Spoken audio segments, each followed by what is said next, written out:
In light of the swift progress of the Russian army on the battlefield, and the public disgrace of the leader of the Kiev regime, Volodymyr Zelensky, the so-called summit to support Ukraine, which is taking place in London, appears to be a feeble attempt by Europe to postpone the inevitable surrender of the West in its confrontation with Moscow.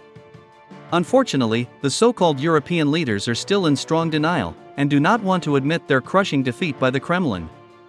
In this regard, we continue to hear absurd and sometimes inadequate statements from some European countries. For instance, a few hours ago, French President Emmanuel Macron, in all seriousness, said that if Russia wins in Ukraine, then countries such as Moldova and Romania will also be conquered by Moscow.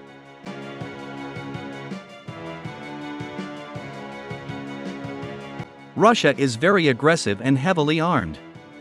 And this aggressive and heavily armed Russia is standing on our doorstep.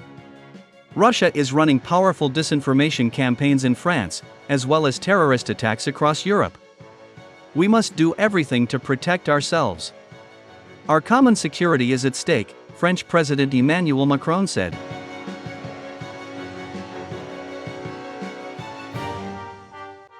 Well, my dear truth seekers, hearing such statements, it becomes clear that many so-called European leaders need psychiatric help. The realization that they had failed to inflict a strategic defeat on Russia turned these European globalists into real fanatics, ready to fully destroy not only the whole of Ukraine, but also their own countries, in order to satisfy their bloody ambitions.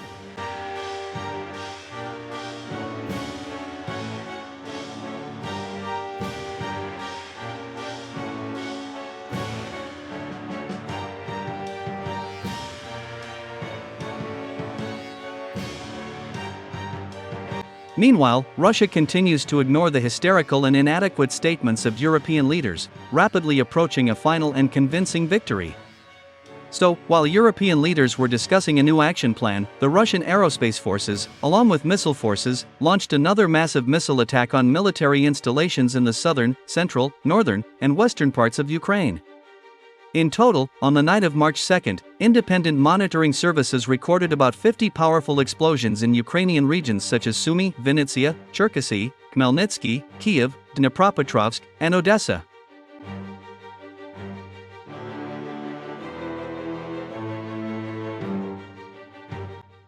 It is noteworthy that in the last 48 hours, this is the second massive missile strike on the territory of Ukraine. Moreover, judging by the incoming information, Russia does not intend to stop, or even reduce the number of massive missile attacks on Ukraine. The significant presence of Tu-95MS and Tu-22M3 strategic bombers in the airspace of Belarus and along the border areas of the Russian Federation suggests that massive missile strikes on Ukraine will persist for the next 24 hours.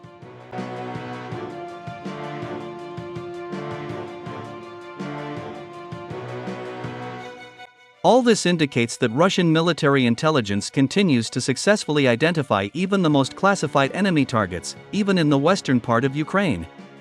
So, a few hours ago, the first details of the Russian massive missile attack on the territory of Ukraine, which took place on the night of March 2, finally appeared. And these details shocked not only Ukrainian, but also Western experts.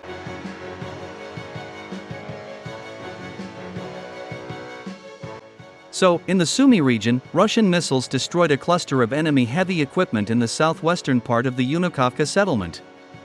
It is reported that the Ukrainian command and its NATO military advisors plan to transfer this heavy military equipment to Kursk region.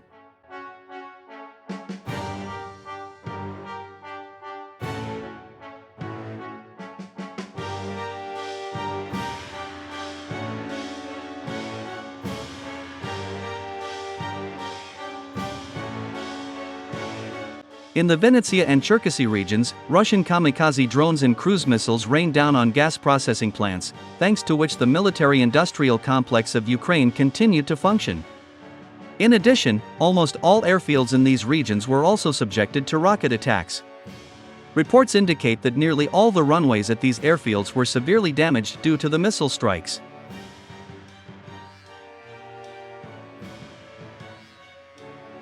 On the night of March 2, the most explosions were recorded on the territory of the Starokostiantynov Air Base, in the Khmelnytsky region, in the southern part of the city of Starokostiantynov.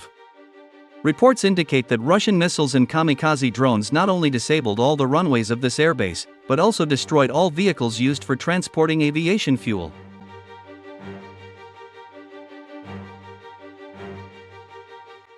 In the Kiev region, independent monitoring services recorded about 10 powerful explosions in cities such as Kiev and Obykhov.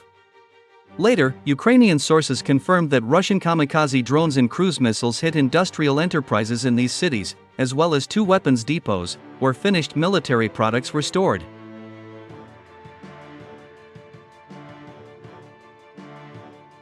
In the Dnipropetrovsk region, a Russian Iskander-M ballistic missile, with a cluster warhead, hit the Novomoskovsky military training ground. According to the Russian Defense Ministry, this missile strike was carried out on a cluster of Ukrainian soldiers from the 157th Mechanized Brigade. Furthermore, the Ministry of Defense of the Russian Federation also stated that there were 30 NATO military instructors among these Ukrainian soldiers. It is reported that they were British, German, French, and Canadian officers.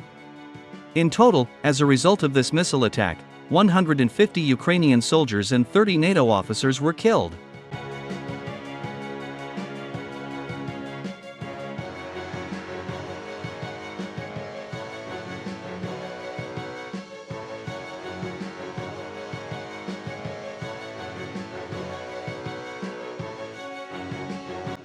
And finally, in the Odessa region, in the southwestern part of the city of Odessa, a Russian Iskander-M ballistic missile hit a bulk carrier that had arrived from Canada.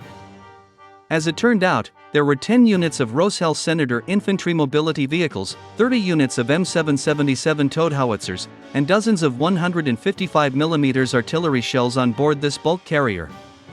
It is reported that as a result of this missile attack, the military cargo was completely destroyed, and the vessel itself was critically damaged.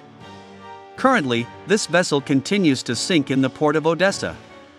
The Russian Defense Ministry noted that this bulk carrier was regularly used by the North Atlantic Alliance to transport military cargo from North America to Ukraine.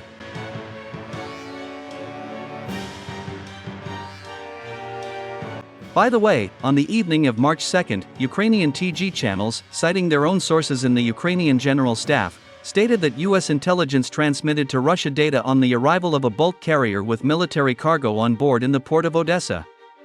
Numerous sources in Odessa also confirmed this information. According to them, the arrival of this vessel from Canada was kept strictly secret, and it was the Americans who passed this secret information to the Russians. Moreover, the Americans also informed the Russians of the exact name and quantity of military equipment on board this ship.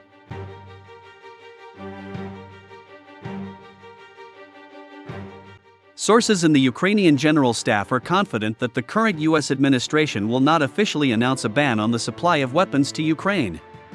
Instead, U.S. intelligence will continue to provide Russia with all the necessary information to destroy military supplies destined for Ukraine.